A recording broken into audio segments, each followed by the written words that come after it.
Hello everybody, this is Skylar from SkylarTube HD. So today we're going to see the new Deadpool 2 movie. So we're gonna go watch it and we'll let you guys know how we like it, alright? Let's go do this.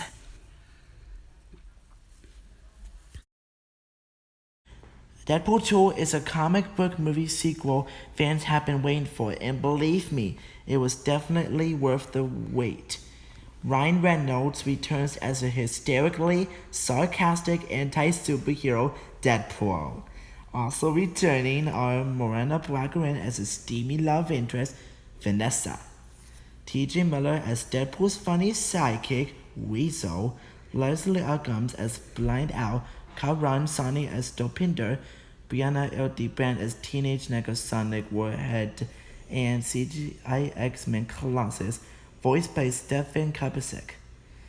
Deadpool 2 packs a lot in, and though it certainly tells a complete story of love, loss, family, and redemption. The movie begins with Deadpool killing off global bad guys like the Yakuza in Japan, the Triads of Hong Kong, the Italian Mafia at a funeral, and meth distributors in Deadpool's neck of the woods. The death scenes are brutal but hilarious. The head meth boss runs and hides in a panic room before backup arrives, forcing Deadpool to abandon, dishing out his brand of justice. Paul escapes in Dopinder's caps and returns home to celebrate his anniversary with his now-to-pleased love, Vanessa. Vanessa tells Deadpool she wants to have children, and they immediately come up with wacky names. Soon after, the meth boss and his crew crash in on Paul and Vanessa, and Deadpool eliminates them one at a time with his kitchen knife set, but not between the meth boss, inadvertently shoots and kills Vanessa. Deadpool catches the fleeing meth boss, and his death science was both just and unfulfilling.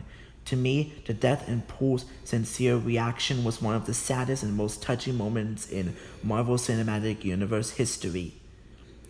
Unable to kill himself in a humorous suicide attempt, Colossus brings Paul's blown-up pieces back to X-Men's empty school mansion, which we see a funny cameo by a number of X-Men, including John McAvoy's, Charlie Vanner's, Nicholas Holt's Beast, Evan Peters' Quicksilver, and Ty Sheridan's Cyclops, who all hide from Deadpool as he points out how empty the school is. After much convincing by Colossus, Deadpool becomes an X-Men in training, and they respond to a mutant situation where we encounter Russell, a fire-starting mutant teenager played by Julian Dennison, causing havoc outside a school meant to cure mutant kids. Deadpool defuses the situation before realizing Russell is being abused by the orphanage staff, and he kills the head orderly before being stopped by Colossus. Special covers that block mutant powers are placed on Paul and Russell, and they are sent to a mutant prison. We are then thrust into the future, where a half-cyborg, half-mutant character named Cable, played by Josh Brolin, discovers the burnt bodies of his wife and daughter who were killed by a grown-up Russell. Cable travels back in time to kill a young, imprisoned Russell before he gets a taste for killing. Deadpool manages to stop Cable and escapes, leaving Russell behind, who befriends the most powerful mutant in prison, who later discover is Juggernaut. Cable now plans to ambush the transport carrying Juggernaut and Russell, but Paul decides to recruit his own X-Men team and call them X-Force in, perhaps as an unintended shot at the gender neutrality, social justice warrior snowflake movement. The recruitment of the always lucky Domino, played by Jackie Beats, Bill Skarsgård as the acid-splitting sidekick, electromagnetic powered Bedlam, played by Terry Crews, Shatterstar, a wonderfully superior alien who believes he's better than us in every way, was played by Louis Tan, and apparently invisible superhero called the Vanisher, blamed by an electrified Brad Pitt, and a lovable regular guy Peter, who just happened to be answering the ad but still allowed to join the X-Force despite having no superpowers, played by Rob Delaney. The whole X-Force scene was a small portion of the movie, but perhaps the best and most hilarious part of the movie. This portion sets up a lot for the future of Deadpool and the X-Force. Without a doubt, one of the biggest surprises in the movie is that the majority of those who were recruited for Wade Wilson's new team died before their first mission even really got going. And the way they die will leave you rolling in the aisles. All that is, except for Domino, who was able to rely on her power of unusually good luck, which Deadpool initially laughed at, but we later come to expect.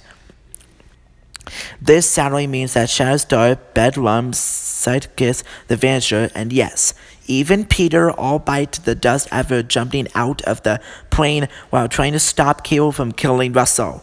As hilarious and unexpected as this was, easily making for one of the best sequences in the movie, it's obvious that this was important in setting up the future of the X-Force franchise. Following the disastrous scene that resulted in the death of 7 mutants, Deadpool, after being ripped in half by Juggernaut, quietly literally composes himself and puts together another team to stop Russell and Juggernaut from killing the Headmaster, played by Eddie Marsan. Here also is another funny part of the pie is because if you think watching Deadpool's little hand grow out of being cut off in the park, one looks hilarious. Wait till you watch Deadpool's leg growing back. She will definitely have you laughing uncontrollably. It's a scene you will never forget in a good way. So Cable teams up with Deadpool, Domino, Colossus, and her girlfriend Yukio. The agreement is that Cable will give Pool 30 seconds to stop a vengeful Russell from killing the Headmaster, which would then set Russell's destructive future on its path, thus saving Cable's wife and his daughter in the future. There's a great CGI pathetic between Colossus and Juggernaut, and they all make it out of alive, even though Deadpool, except for Deadpool, who is shot while wearing the mutant blocking collar and appears heading to join Vanessa in the afterlife. Wade would have died were it not for Cable saving him with some time travel funny business.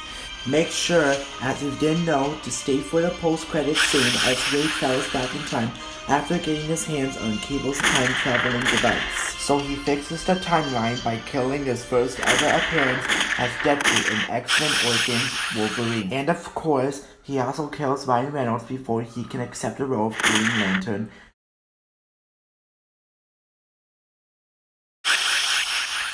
Before finally saving everyone's favorite X-Force character, Peter, from his death, but he still leaves everyone else as they were.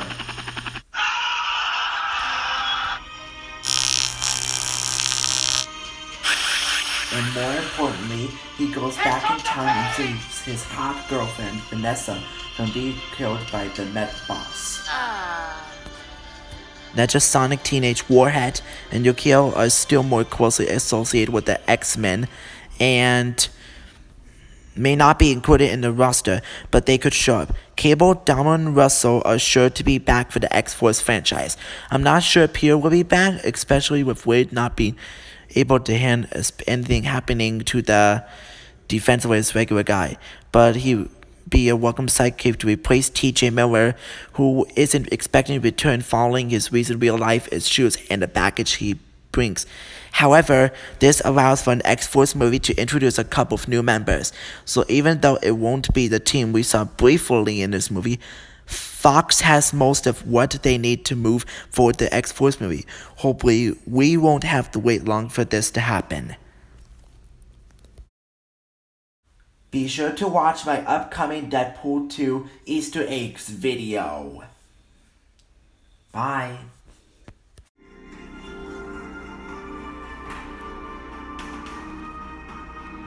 If you only knew the power of the dark side. Don't be afraid.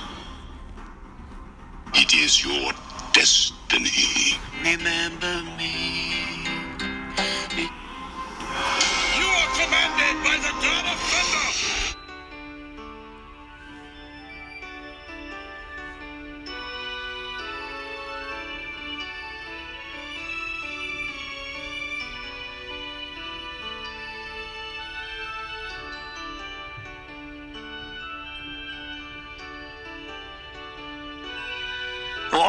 Hi, Chihuahua.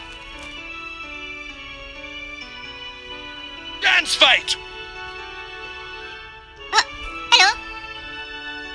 Bottom.